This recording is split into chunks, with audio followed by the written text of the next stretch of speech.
So, welcome to awB Live, a dynamic monthly conversation where we explore the intersections of aging, race, and systemic change. Each month, we connect with thought leaders, change makers, and people at the center of aging in America to discuss the opportunities in reimagining aging for Black communities. Join us as we elevate critical conversations, amplify strategies, and work collectively to build a future where Black elders thrive. Before we dive in today, I'd like to recognize our supporters, AARP, Gilead Sciences, and the Archstone Foundation for their generous sponsorship of the Aging While Black Learning Center at this year's On Aging Conference.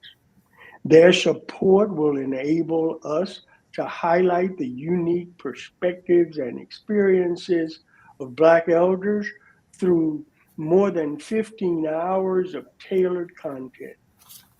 From the Black Aging Summit to the Family Reunion and several presentations by practitioners from across the country, all made possible by their invaluable generosity. So thank you, AARP, Gilead Sciences, and the Archstone Foundation. Now, let's dive in. Today, we are honored, and I am personally thrilled to have Christopher J. Tyson, President of the National Community Stabilization Trust, or NCST, and a 2025 Howard University Charter Day Award recipient, freshly awarded.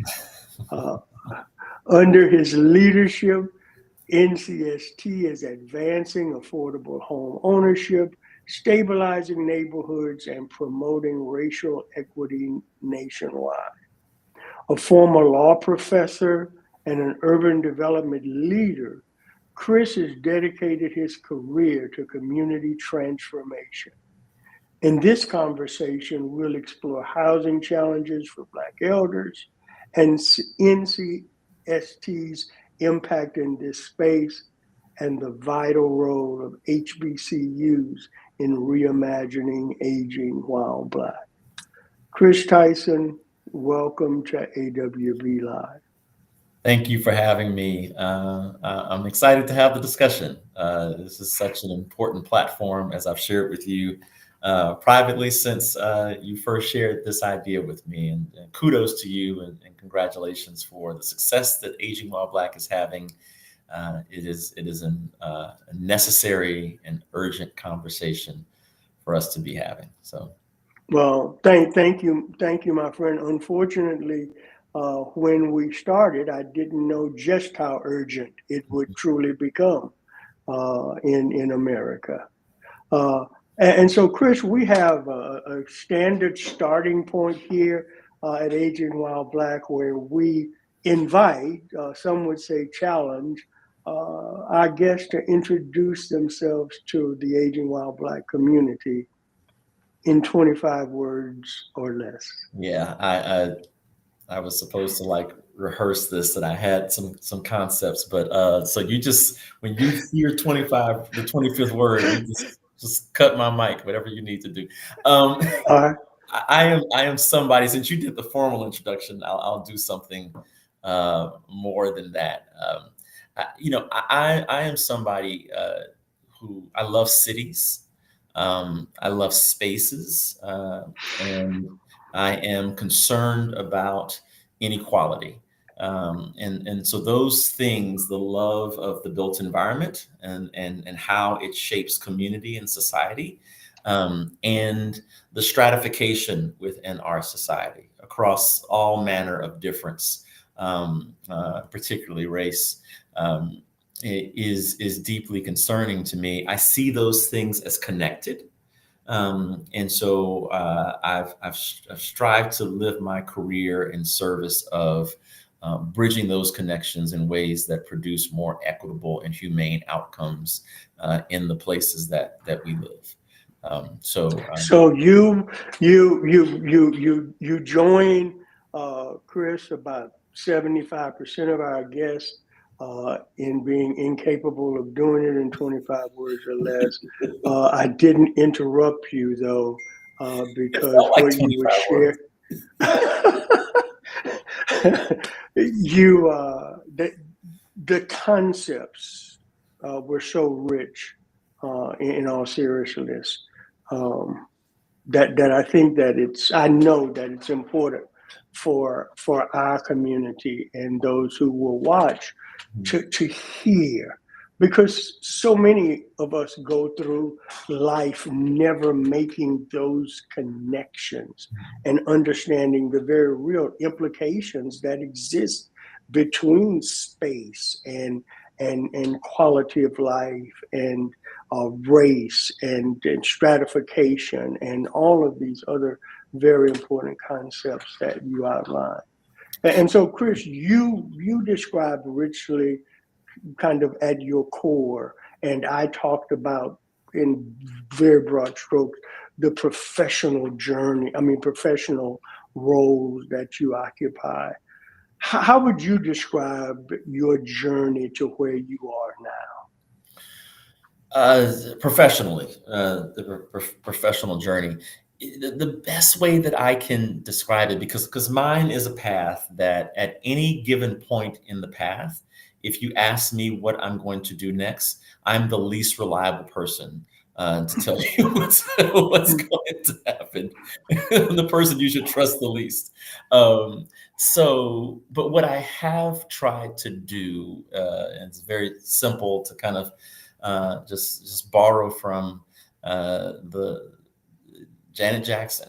I just try to follow the pleasure principle, which is to say that I'm enjoying what I'm doing. If you see me doing something, there is a high probability that I'm having fun, and that has served me well. It's not perfect, and there are certainly times when I may be in a space after which I've stopped having fun. But I try to center my own pursuit of joy. I think that yields a better product for me. And the impact that I strive to have, it also, frankly, benefits my personal life. And not to leap ahead in the conversation, but I think as I think about aging, right, which is, I guess we start aging once we're born, right? But when we think about aging, we're thinking about a certain period of life that you and others are redefining, both in your example and in your practice. And we think of it, it's kind of synonymous with decline or stasis or some other thing that is not always productive. And I've never accepted that. And so I believe that centering our own joy in how we pursue our professional activities is important. That served me well.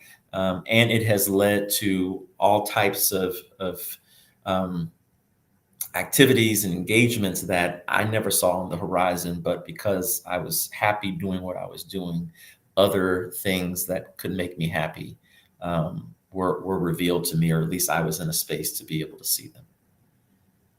Thank you, Chris. And I mean, for first question, and we got a black music drop already. I appreciate that.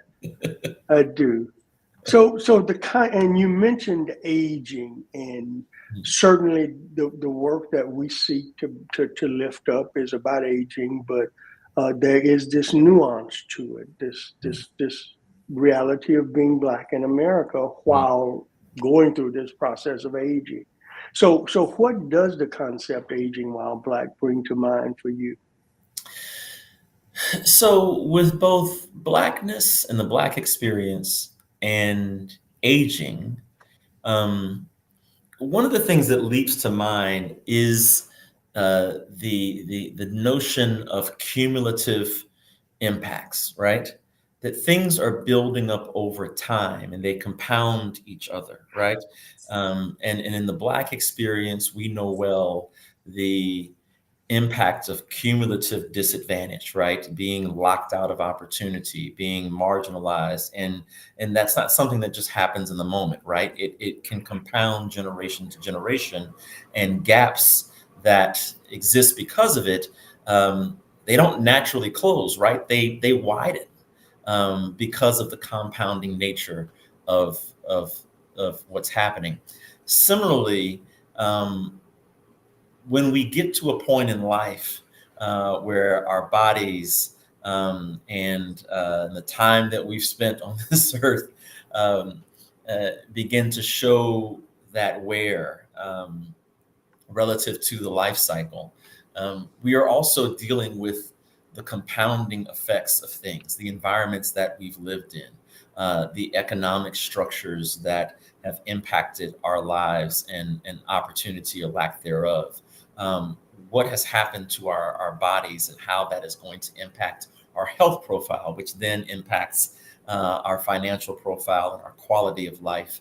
All of those, that compounding, I think becomes, it's kind of in high relief when we are in the latter third of the life cycle, if you will, the latter quarter of the life cycle. And so I think about that notion of compounding and how by focusing on, in race, we want to focus on root causes um, uh, for a number of reasons, chief of which is to rewrite narratives that suggest that the Black experience is something that Black people have in part or in entirety caused, brought upon themselves for whatever reason. And with aging, I think we want to think about not just how do we help those who are aging um, live better and live well, but also help all of us on our journey so that we are prepared for that stage of life and we mitigate against the negative compounding that can happen on our journey there. So that's maybe one way that the two concepts for me intertwine is with Yeah. this theme of the effects of compounding factors and impacts. And Chris, I smiled when you started because, as you know, I am Mm, currently wrapping up the revisions to the book. mm, And the chapter that I was working on this morning before hopping on the call with you was actually talking about the cumulative effect mm, of disadvantage. mhm, And uh, interestingly, to me, at least, the entirety of the theory in aging is that both advantage and disadvantage are cumulative. Uh, absolutely cumulative. Yeah. and when you put those, juxtapose those two, uh, little that we see in the world around us should be surprising to us.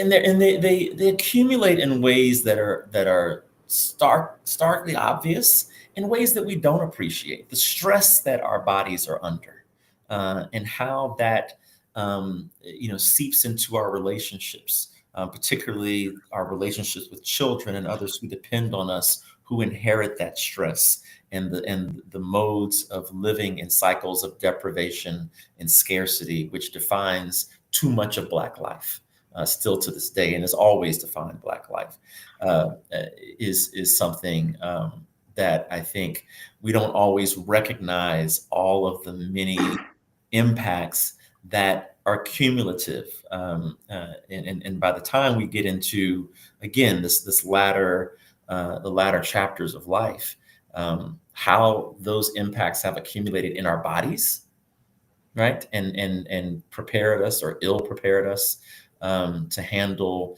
the realities of losing muscle, of decreased mobility, of potentially cognitive challenges, and how those things feed those and accelerate those declines, is something we have to be very mindful of. And so I think Yeah.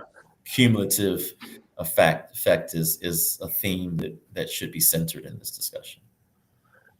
Dr. Arlene Geronimus uh, coined the term, which is the title of her book, Mhm. weathering.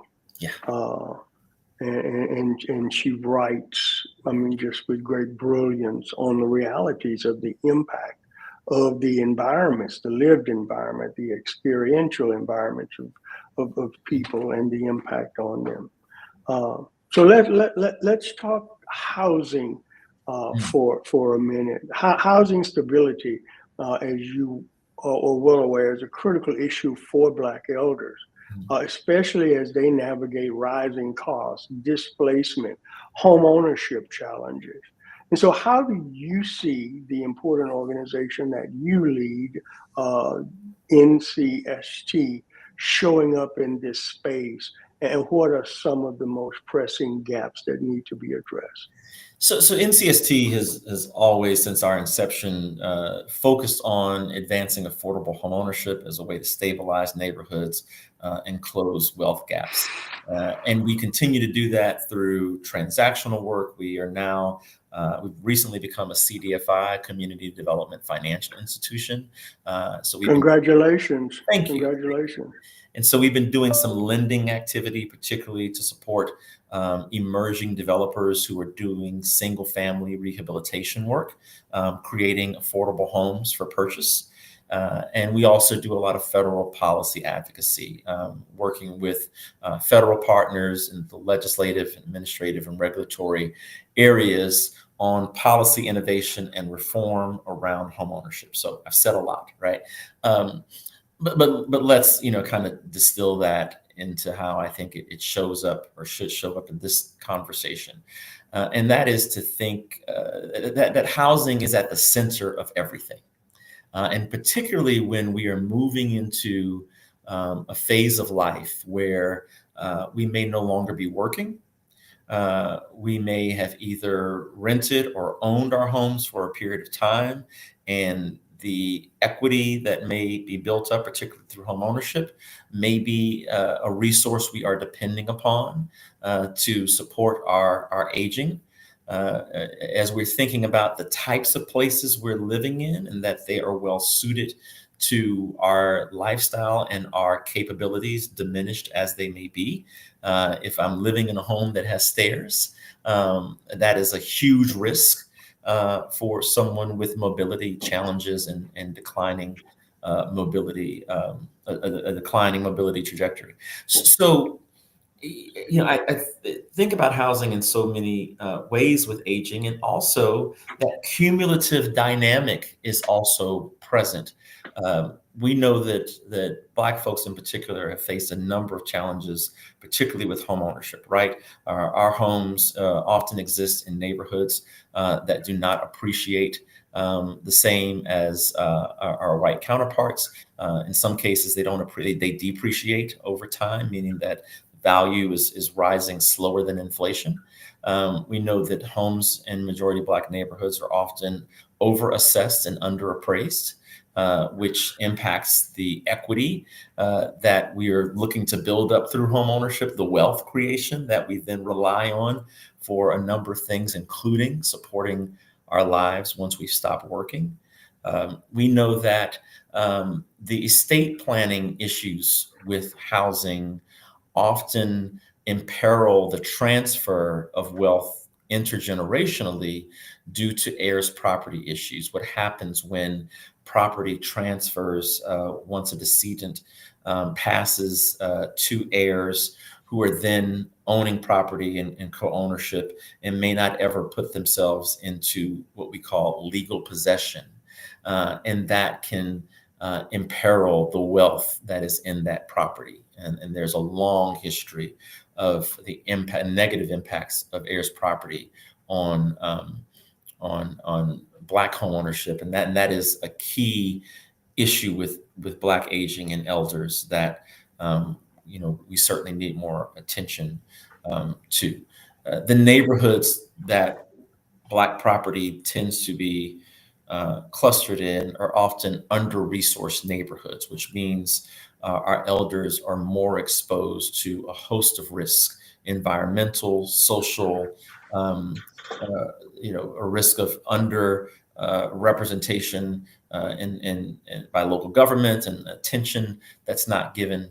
All of these things relate to housing, and again, they become acute in the later years when our personal capacities to deal with them are diminished or diminishing, and our needs are greater. So Chris, I want to thank you for that rich response.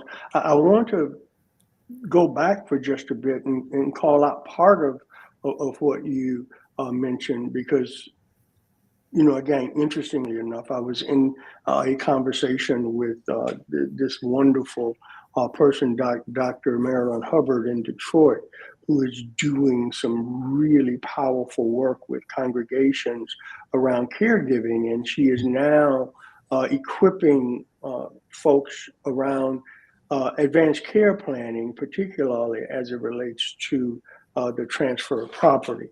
And Chris, we are in the midst of this the great wealth transfer. Mhm. Some $84 trillion being transferred from silent generation and baby boomers to Gen Xers and millennials.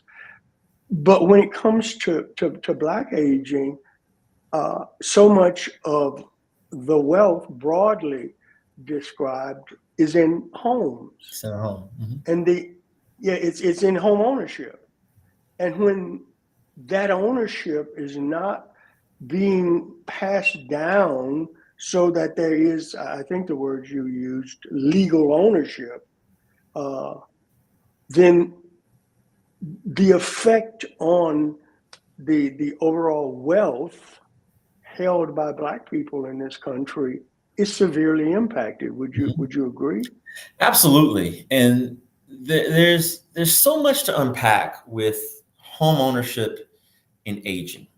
Um, heirs property, obviously we want to prepare for that, early enough so that there are understandings in the family about the decedent's wishes, but there's clarity as to what is to happen, such that families don't get mired in their own squabbles, but also that families are educated and knowledgeable about how to, as I mentioned, put themselves into legal possession, how to get the decedent's name off of the deed, and the heirs, the proper heirs' name on the deed. But once that happens, right, if you have multiple siblings and you are now co-owning property, we know that that can be fraught as well, right? Because everyone may not have the same capabilities or the same approach, or they may not agree. And so there's just so many things to think about. And that's, kind of the nature of estate planning. Also, though, elders, if all the wealth is in the home, right? You didn't, for baby boomers, a 401k is just too late of a development to have mass adoption, for many baby boomers, which at least that they would have enough resources in a 401k plan to sustain themselves, right?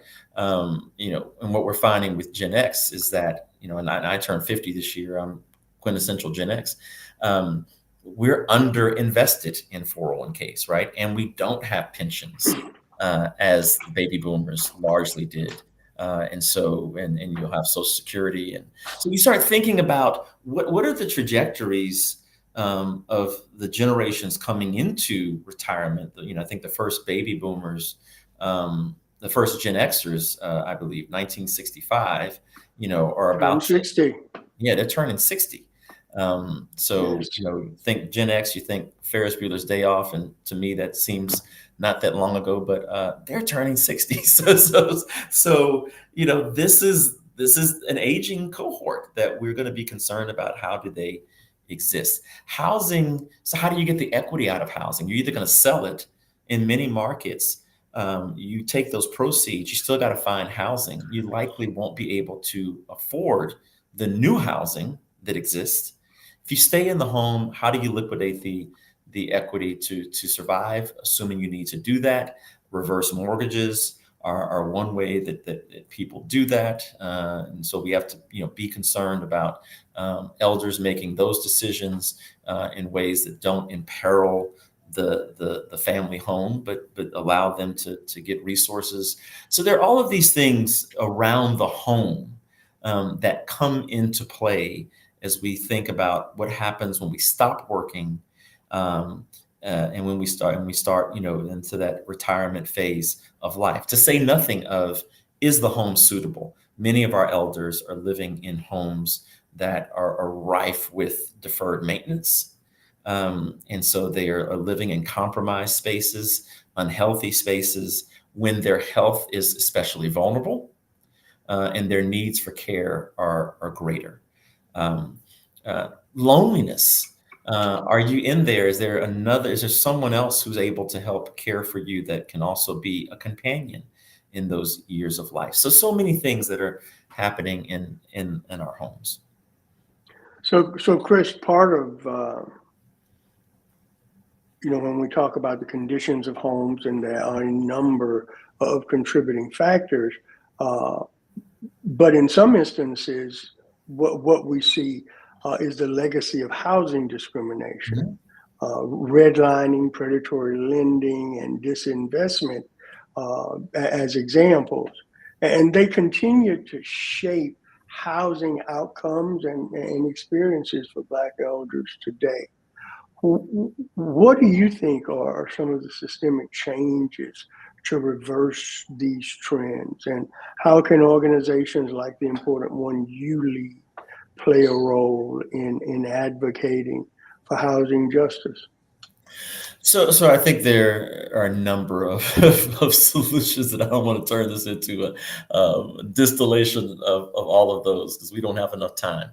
Um, I think chief among those is getting capital to neighborhoods that have been deprived of capital investment. And so we have legislation in Congress, the Neighborhood Homes Investment Act, which would address what we call the valuation gap, where it costs more to repair and rehabilitate these homes than they might sell for. And that gap keeps, a lot developers and other investors who otherwise would invest in these neighborhoods, it keeps them on the sidelines, right? So just as we have a tax credit to close the gap to support low income housing development, we need a tax credit to close the gap with revitalizing single family homes for home ownership. That would specifically address some of the capital barriers in historically marginalized neighborhoods, historically redlined neighborhoods, neighborhoods denied capital investment over many years, where the bulk of our deteriorating housing stock is located, and where we need new people moving in, to help mix with that aging population to provide vitality, which also inures to the benefit of those who are aging in their homes in place. And it also helps stabilize those neighborhoods and raise property values. So I think that capital piece is important, because right now, as you know, in our hometown of Baton Rouge, and this is the case of so many cities around the country, um, we have neighborhoods that are just kind of excluded from the bounty of economic progress that's otherwise happening in a metropolis. These are places where there is no real economic activity. There's no appreciation. If anything, there's loss of value, and there's depopulation. And that's a place where a lot of Black elders are left. So there are all those challenges that flow from there. So I would kind of put that at the top of the list, because I think getting capital into these neighborhoods unlocks a kind of waterfall of other benefits, that are on the other side of the capital problem. Thanks, Chris. I appreciate it. I want to lift up a question, JD, who's watching with us, and welcome, JD, and thanks for your question. The question is, how can we better leverage the assets we have? In this case, owned homes and land. How can we Um, how can we better leverage that which we do have individually and collectively? I think the tools that have always served us well in our advocacy are needed more and more. There's greater attention now. I mentioned earlier, our homes are overassessed and underappraised. That is part of a legacy of discrimination that often exists in plain sight without any attention because we don't always understand that these things are happening, and some of them are they just kind of happen over and over again, and institutions and governments and other actors perpetuate these things. So we need advocacy and education to understand specifically how these things undermine wealth creation and stabilizing wealth, particularly in Black communities. I liked when you mentioned caregiving. I think understanding the needs of communities. Many times, people are aging in invisibility, and we don't know where those needs are, and they can't afford the home health. They maybe can't get to any kind of facility where they may not have transportation or regular meals, and so being hyper attentive to that and kind of mapping those issues in our respective communities, I think is something we should lean into because those needs are immediate, and they're urgent. So those are just two of the things that I would lift up. Thanks, Chris. And of course, I would dare not have you in this space and not have at least one discussion prompt that's focused on HBCUs, Mhm. which I know are near and dear to your heart. Certainly, Howard University, your alma mater, but HBCUs, Morehouse, I know you've mentored and have relationship with, and other HBCUs are important. Uh, Sincere congratulations on your recent recognition as a University Charter Day Award recipient, one of the 2025 recipients. Congratulations. And as I shared with you privately, I do so now publicly, a well deserved recognition for your commitment Thank you. to Howard University, your role as a trustee, and being the number one Bison cheerleader that I've ever encountered in everything at all times, but also for the important work that you've done along the way. So HBCUs uh, Mhm. have long been centers of innovation and activism and community building. So what roles do you see HBCUs potentially playing in advancing solutions and innovations related to aging while Black, Mhm. particularly in housing and economic security? Absolutely. So I think HBCUs, number one, are places of learning. And so we need to know more about the experience of Black aging. I think you lifting this up, I think for me and many people, exposes the extent to which it wasn't lifted up. It wasn't something that we were developing not only a focus around, but language and framing and knowledge to really be expansive in thinking about this as an area of deserving of focus and attention. So HBCUs as research centers, scholars and students coming together, I think can be helpful in helping bring attention and shape this discussion. HBCUs as neighborhood anchors, as Mhm. development partners. Historically Black colleges and universities often, in virtually every case, exist in Black neighborhoods. And Now we know our institutions are often um, themselves, strained for resources. Um, so it's going the extra mile to think about how they can anchor development for the neighborhoods that are invariably majority Black. Uh, and as is the case with many majority Black neighborhoods, in the older parts of town where HBCUs tend to exist, these are neighborhoods that are dealing with some level of decline.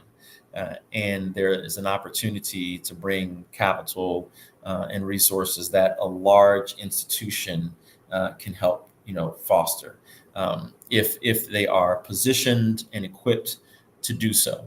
And so we need to think about how, as anchors, these institutions can assist with aging. And it's not just kind of a town and gown type of dynamic, but merging those two spheres so that these institutions are more integrated with their communities. And we can think about how they share resources with aging populations, particularly as a way to bring, to foster kind of cross-generational collaboration.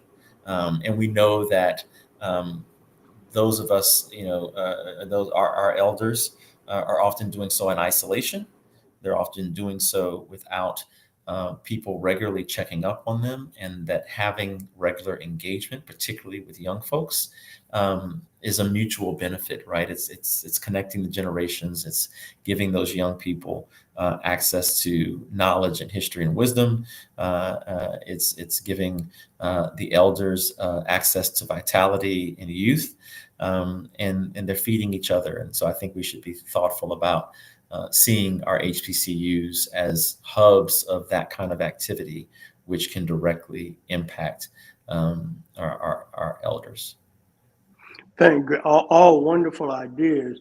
And Chris, I was not going to do this because it's not fully baked, but I just want to say these words, and I'd love for you and I to talk about it and explore it more after this call. But one of the things that I have been toying with in my mind, you know that I shared in as a fellow in the Advanced Leadership Initiative at Mhm. Harvard, and ALI was the first of these, experienced individuals coming back for this third iteration of higher education, and they're cropping up all across the country. University of Texas, Stanford, University of Chicago, Notre Dame, Yale. I just spoke at the opening of the Yale Experienced Learners uh, uh, activity, and so these centers and fellowships that bring experienced and accomplished uh, older people back to colleges, focused on ways they could have social impact. Mhm. And what I have been toying with is, what would it look like if an HBCU were to stand up this type Mhm. of leadership program, but centered on Black aging, Mhm. and create an intergenerational construct where students, undergrad and grad students, were introduced to and supported in developing innovative strategies and approaches to aging. And this center, this place would become this hub of thought leadership around Black aging. Haven't thought through all of the details, but it's something that's just really been stirring with me. It calls to mind, Raymond. I forget if it was the occasion of your which birthday it was. I think it was your 60th birthday, maybe it was 65. I don't want to speculate, but you wrote an op-ed about what it meant to be turning that, to have outlived your father's lifetime, and that you grew up with an impression of what it would mean to reach that milestone that was completely unfamiliar, to Right. your lived experience, and that you, greeted that milestone with, um, a whole host of things you still wanted to do and still wanted to figure out, and life is still happening. And that was just a revelation to contrast with how you were raised to think about what that life stage would be like. And I think hearing more perspectives like this, I think that is a scarce perspective in Black communities. I'm gonna go on a limb here and say that. And so I think we need more examples of that. And so there needs to be more collaboration, because I think, we also want, we not only want Black elders to have a better experience, and we want to tend to their needs, which again are urgent and immediate, and we need to be concerned about that. But we also want to set better trajectories for those coming behind, right? And to say that, look, when this is what this age looks like. This is what, I'm about to hit 50 as a milestone. I had no thoughts. My thinking, 25 years ago didn't extend this far. And so I don't know what I imagined, but, it's a really exciting time. And, there's often a lot of anxiety around that milestone. AARP just sent me something in the mail yesterday, a few days ago, and made me feel some sort of a way. So modeling this type of behavior in relationship, right, across the generations, and not just that happens in churches and it happens in social spaces, Right. but that isn't intentional, right? With an intentioned focus on helping all of us understand this life, this arc of life, right, and how people in their 30s and 40s and 50s can better prepare for their 60s and 70s and 80s. And that involves, how we prepare our bodies, right? It involves how we prepare our money. It involves how we manage our relationships. Because all of those things, I mean, what is aging about if not about your body, your money, and your relationships, right? It is. And so getting a head start on that, particularly given what we know are the challenges and that those cumulative impacts that are always happening in the background of Black life, right? So our situation is even more acute, and there's a greater need to do that kind of intergenerational mentoring and preparation work that best happens in relationship. So, Laquita Bowers, and thank you for joining us, Laquita, asked if you could say a word about the Uniform Partition of Heirs Property Act. Mhm. Uh, Yeah, so this is a model act that is being adopted in a number of states, and I forget the exact count of states that have adopted the Uniform Partition of Heirs Property Act. But it seeks to give states kind of model legislation that they can adopt that kind of helps fix and address some of the issues with heirs property, particularly the issue of partition sales. And I don't want to get into the weeds of it, but the Uniform Act helps mitigate against the risk that one co-owner can be bought out or manipulated in a way that forces the sale of the property against the will of the other heirs, or without their knowing or having an opportunity to preserve that property. So what we're chiefly concerned with, and there are a number of things to be concerned with heirs property. One of the things we're chiefly concerned with is ownership preservation across the generations. And for families that desire to hold this property, for the long term and across generations so that others can inherit it, that is something that the Uniform Act, I think, helps better and helps improve the chances of, in addition to a number of other things. Wow. Thank you, Chris. And we've certainly had a well-rounded conversation. And I wrap our conversations up with our guests by reminding you and our audience that, Aging While Black seeks to be a catalyst for movement building around our three pillars: recalibrating the village, embracing innovation and rapid change, and leaning into the spirit of Sankofa. When you consider Aging While Black, what would be your best hope for this movement? That the quality of life of Black elders improves through, an increase in the attention given to the quality of their lives, and that we think about that in totality, so that we are deploying resources, marshaling resources, organizing ourselves, and advocating in a way that improves the quality of outcomes, and in ways that we can measure and see. Yes.